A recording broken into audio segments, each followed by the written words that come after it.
করছেন। এখানে সব ধরনের নানা শ্রেণী পেশার মানুষ তারা রাস্তায় নেমে এসেছেন।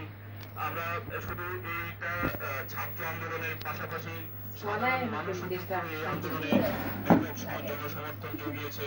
আপনি জানেন যে মুদ্রাস্ফীতির যে অবস্থা, দ্রব্যমূল্যের যে অসহনীয় অবস্থা, মানুষ আসলে অনেকটা ক্ষুব্ধ ছিল।